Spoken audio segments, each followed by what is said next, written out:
September 15, 1944, 11:23 p.m., somewhere in Luxembourg, just 3 miles from the German border, and Private First Class Arthur Shilstone is crouching in cold mud, next to what appears to be a Sherman tank. Except it's not a tank at all, it's rubber and canvas. And he's inflating it with a bicycle pump, while 24 other men work frantically around him in the darkness, inflating their own fake tanks and trucks and artillery pieces. Working as quietly as possible, though rubber squeaks and air hisses, and someone inevitably drops equipment and curses under his breath. 2 miles away, through the autumn mist, German observation posts are watching through binoculars, and everything depends on them believing what they're seeing. Shilstone is 23 years old, and just 3 months ago he was an art student at the Pratt Institute in Brooklyn, spending his days painting landscapes and portraits, never having fired a weapon in combat, never having set foot in Europe. And now he finds himself part of the most unusual military unit in World War II, the 23rd Headquarters Special Troops, better known by the name that will haunt German intelligence officers for years to come, the Ghost Army. Their mission tonight isn't to fight the Wehrmacht with bullets and grenades, but to deceive them with theater and illusion, to convince German commanders that an entire armored division, 15,000 men, hundreds of tanks, massive combat power is preparing to launch an attack from this exact sector, when the truth is far stranger. In reality, there are only 1,100 men here, most of them artists and designers and sound engineers who barely know how to fire a rifle. And these tanks are nothing but inflatable rubber that weighs 85 pounds instead of 30 tons, and the artillery will never fire a single shell. And the entire military might assembled in this field is pure theater. But, if they execute this performance perfectly, the Germans will believe every bit of it. The stakes are brutally simple. If the deception works, the Germans will reinforce this sector, moving troops and resources away from where the real Allied attack is coming. And men will survive because the enemy was looking in the wrong direction. At the critical moment, finishes inflating his tank from a distance. It looks remarkably real with proper size and shape, and even the right shadows cast across its hull, and he knows that up close, it's obviously fake. But up close doesn't matter, because those German observers are 2 miles away. And from there, through binoculars in limited light, it looks exactly like genuine American armor. He moves on to inflate the next one, knowing he has 17 more to complete before dawn breaks and exposes everything. By morning, German intelligence will report a full armored division in Luxembourg preparing to cross into the Reich. Their officers will brief commanders, reinforcements will be ordered, strategic decisions will be made based on an army that exists only in rubber and imagination, and the real Allied forces will attack somewhere else entirely, catching the enemy with their reserves in the wrong place. This is the Ghost Army, and for nearly 2 years they will conduct 20 major deceptions across Europe, impersonating entire divisions, creating phantom armies from nothing but rubber and paint, and sound effects and radio signals, saving thousands of American lives through pure artistry and misdirection. And the remarkable thing is that the Germans will never figure out what's happening until long after the war ends. The story begins 2 years earlier in North Africa, where the U.S. Army is learning brutal lessons about modern warfare as American forces find themselves consistently outmaneuvered by experienced German and Italian troops who have been fighting for years, while the Americans, despite their courage and determination, lack the battlefield experience that keeps soldiers alive. Lieutenant Colonel Hilton Hal Rayleigh, a former advertising executive who is 52 years old and too old for combat duty but serving as a liaison officer, watches this unfold and recognizes a fundamental problem. The Germans excel at military deception, fake radio traffic, dummy positions, misleading troop movements, while the Americans are terrible at it, believing that straightforward, overwhelming force is the only honest way to wage war. Rayleigh develops an idea that most military officers consider absolutely insane: create a specialized unit designed entirely for battlefield deception. Not spies or saboteurs, but artists and set designers and sound engineers and radio operators. Men who understand how to create convincing illusions, put them in uniform and teach them just enough military procedure to be credible. Then deploy them to fool the enemy into making fatal strategic mistakes. The proposal meets fierce resistance because deception and trickery seem fundamentally un-American. Contrary to the straightforward combat doctrine the Army prefers, but rarely persists with a simple argument that eventually breaks through the skepticism. If you can make the enemy think you're attacking in one place when you're actually attacking somewhere completely different, you save American lives, and saving lives matters more than abstract notions about honest warfare. In May 1943, the Army reluctantly activates the 23rd Headquarters Special Troops at Camp Forest, Tennessee, and everything about the unit is immediately classified its existence, its mission. Even most of the men recruited into it don't initially understand what they'll be doing.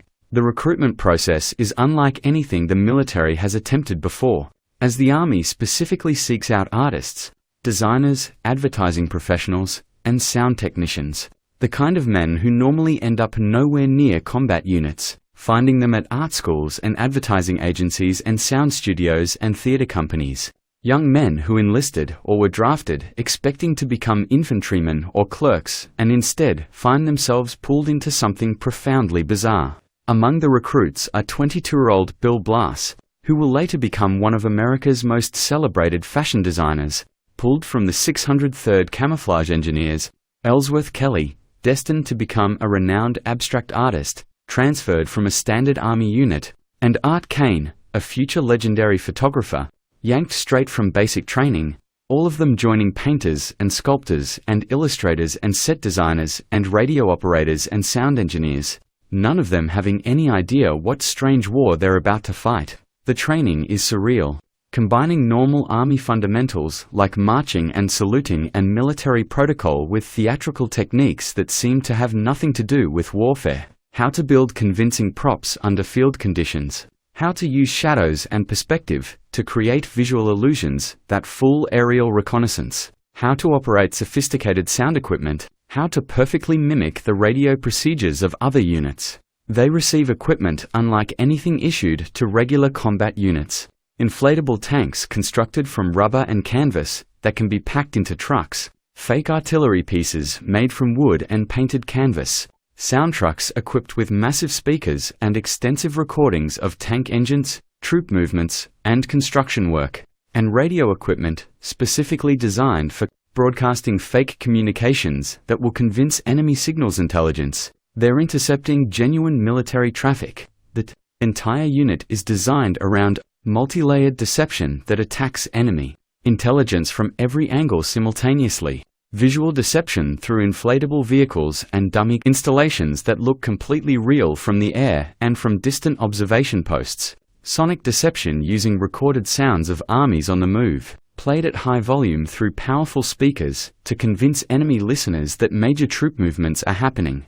Radio deception, creating fake traffic that mimics real units and makes the enemy believe entire divisions are positioned in places they're not.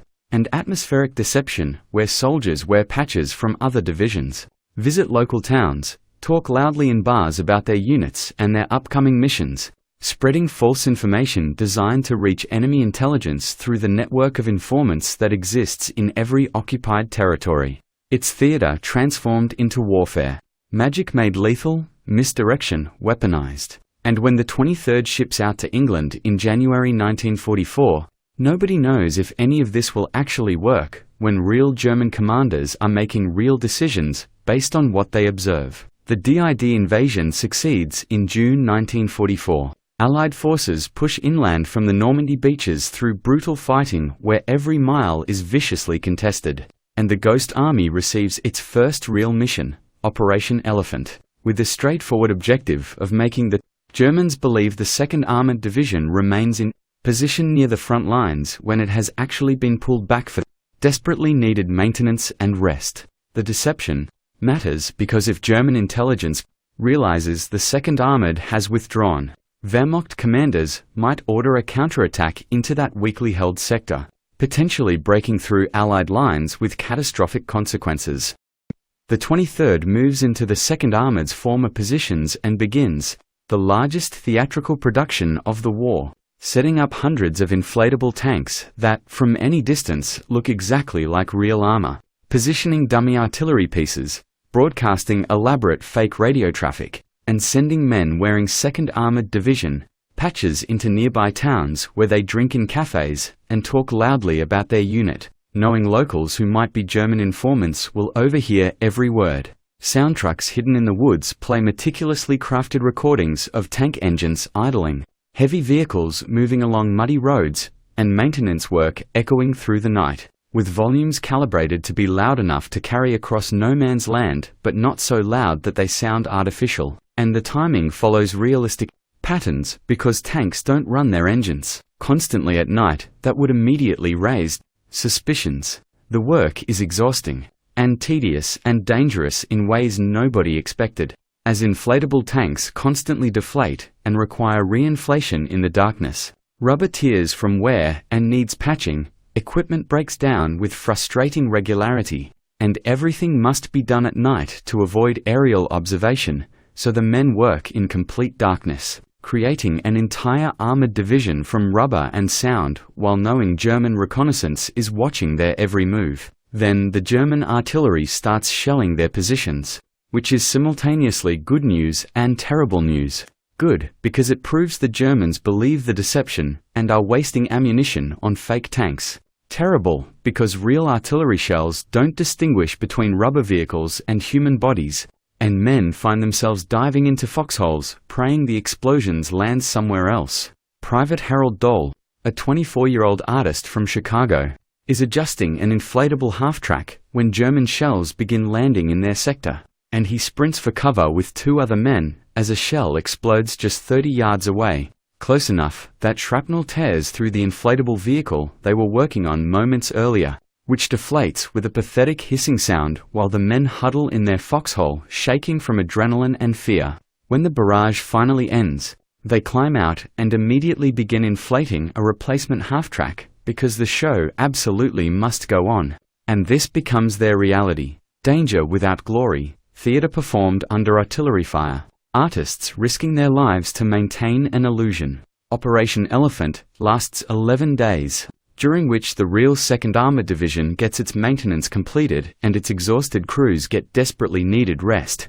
And when they return to the front lines, German commanders are genuinely surprised because their intelligence insisted the division had remained in position the entire time. The deception worked flawlessly, and the Ghost Army has proven that battlefield theater can be as effective as actual combat power, which means they will do this again and again for the next 10 months. Through fall and winter 1944, the missions multiply as the Ghost Army perfects their craft with operations like Bedemborg in September, where they impersonate the 6th Armored Division near Luxembourg with 300 inflatable tanks and 100 dummy artillery pieces, while the real division attacks 50 miles away. The Sonic Deception team positions sound trucks in the woods, and at precisely 9 p.m. begins playing masterfully crafted recordings, actual sounds of real Army units recorded at Fort Knox, now weaponized, to convince the Germans that an entire armored division is preparing for attack.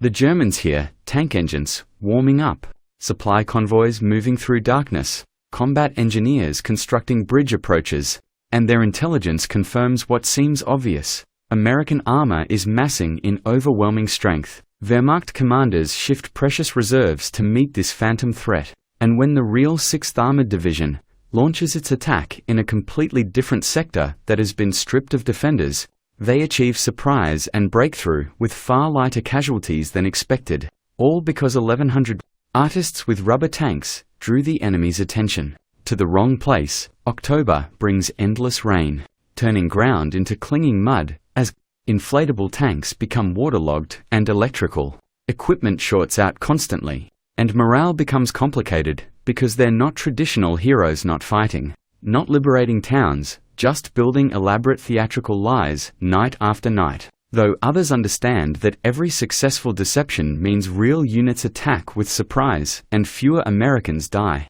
November's Operation Casanova brings tragedy when Sergeant Richard Syracuse is killed by shrapnel while adjusting a dummy artillery piece, becoming the first Ghost Army soldier killed in action. His death immediately classified with his family never learning what strange mission he was performing. December 1944 brings the Battle of the bulge when German forces launched their last desperate offensive, punching through American lines in the Ardennes forest and creating chaos across the front. And the Ghost Army receives emergency orders to impersonate the 75th Infantry Division along the southern edge of the German breakthrough, making Wehrmacht commanders believe fresh American reinforcements have arrived in overwhelming strength when it's actually just the Ghost Army with their rubber tanks and sound effects. This is different from their carefully planned operations because there's no time for elaborate setup, just to frantic knights instead of the usual fewer dummy vehicles. But they execute the radio and sonic deception flawlessly. And German commanders hear what sounds like a fresh division, digging in and preparing defensive positions. The Germans believe it completely. Reporting American reinforcements on their southern flank, and adjusting their offensive plans to push in different directions where resistance seems lighter. And 3 days later, when the real 75th Infantry Division actually arrives, the German offensive has already shifted away from this sector, which means the Ghost Army's emergency deception bought crucial time during the most dangerous moment of the entire campaign. The Ghost Army soldiers watch the real 75th arrive with their actual weapons and actual combat power. And some feel like frauds, while others feel profound pride because they created a phantom division, convincing enough that German commanders took it seriously. And real American soldiers are alive because of rubber tanks and sound recordings. Through winter into spring 1945, the Ghost Army perfects their craft, learning that slightly deflated tanks look more realistic than perfectly inflated ones, that dummy vehicles need weathered paint and mud tracks to match expectations. And their sound deception evolves into genuine art with elaborate audio narratives, morning engine warm-ups, afternoon maintenance, evening repositioning, night quiet with occasional guard movements, sating mess hall sounds at mealtimes, voice recordings of soldiers joking, even individual vehicles having mechanical problems because perfect execution requires perfect details. German intelligence never figures it out, believing everything they see and hear. And after the war, captured German officers refused to believe that rubber tanks fooled them for months, because accepting such deception seems impossible. March 1945 brings the Ghost Army's final operation, Operation Vi, where they impersonate both the 30th and 79th Infantry Divisions near the Rhine River, while the real divisions prepare to cross. One of their largest deceptions, requiring over 400 dummy vehicles, extensive sonic deception, and massive radio traffic that convinces German commanders to commit reserves to defend against phantom divisions. When the real attack comes, it hits a different sector with far fewer defenders because the Germans moved their reserves to face rubber tanks, and American forces cross the Rhine with lighter casualties than anyone expected. And the Ghost Army has executed its final performance, saving lives one last time through pure theater. May 1945 brings German surrender. And the Ghost Army, expecting deployment to the Pacific, is instead told to stand down, as the unit is deactivated immediately. With everything about their service classified at the highest levels, they're instructed never to discuss what they did with anyone. Because battlefield deception tactics might be needed in future conflicts, Arthur Shilstone returns to art school and becomes a successful illustrator. Bill Blass launches a world-famous fashion career. Ellsworth Kelly becomes a celebrated abstract artist, all of them keeping the secret for 40 years, occasionally gathering at private reunions where they can finally talk with people who understand, but publicly staying silent about the strangest military service imaginable. The military significance is substantial. Historians estimate their 20 operations saved between 15,000 and 30,000 American lives, but there's no recognition. For decades, no medals, no public acknowledgement, and they remain ghosts in the truest sense. Invisible in military history, unknown to the public. In 1996, the Ghost Army is finally declassified, and veterans can speak openly for the first time in 5 decades. With public reaction mixing fascination and disbelief at this unit of artists with inflatable tanks who fooled the Wehrmacht through pure theater. Documentary filmmaker Rick Bayer tracks down surviving veterans in their 70s and 80s, collecting their stories before memories fade, and the veterans display remarkable humility. insisting they're not heroes because other men stormed beaches while they just inflated rubber tanks. Though military historians recognize they pioneered deception techniques, still used today in modern electronic warfare and strategic misinformation campaigns. In 2013, Congress awards the unit the Congressional Gold Medal. During a ceremony attended by fewer than a dozen surviving veterans in their 90s, the citation reading, "In recognition of their unique and highly distinguished service in conducting deception operations in Europe during World War II, which saved countless American lives and contributed significantly to Allied victory." Saved countless American lives, that's the legacy that matters most. Not dramatic heroics, but quiet, clever deception that made enemy commanders make wrong decisions. And every wrong decision cost the Germans while saving Americans. Today, the Ghost Army's story is better known, though still not widely taught in schools. And most Americans remain unaware that this unit existed or what it accomplished. But the equipment they used is scattered in museums, now inflatable tanks, sound trucks, the props and tools of military theater, looking almost silly in museum displays. Obviously fake and clearly theatrical until you remember that German intelligence officers and Wehrmacht commanders and frontline soldiers all believed these were real because the deception was executed with absolute professionalism and attention to detail. The art they created during downtime between operations, paintings and sketches and illustrations done in foxholes and bombed-out buildings is now exhibited as Ghost Army artwork. And some of these men became famous artists after the war, and their wartime work shows extraordinary talent developing under impossible circumstances. They were artists who became soldiers who remained artists throughout, fighting with paintbrushes and inflatable tanks instead of rifles and grenades, saving lives through creativity and misdirection, proving that warfare isn't exclusively about firepower and courage but sometimes about making the enemy see things that don't exist. The Ghost Army's final casualty count tells its own story. 3 men killed in action, fewer than a dozen wounded, while every unit they impersonated suffered far higher casualty rates. The 2nd Armored, the 6th Armored, the 75th Infantry all lost hundreds or thousands of men in combatant. The Ghost Army saved lives by drawing fire to rubber tanks instead of real ones, by convincing Germans to position troops in wrong places, by making the enemy waste artillery shells on canvas and inflatable vehicles.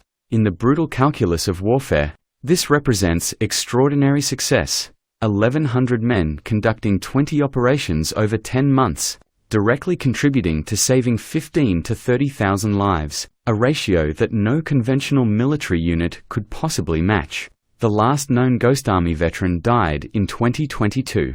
And now they're all gone, the men who inflated tanks under artillery fire, who broadcast fake radio signals within earshot of German positions, who created phantom armies that fooled the Wehrmacht. But their story endures as a reminder that warfare has always been about more than violence. That intelligence and deception and psychology matter as much as firepower.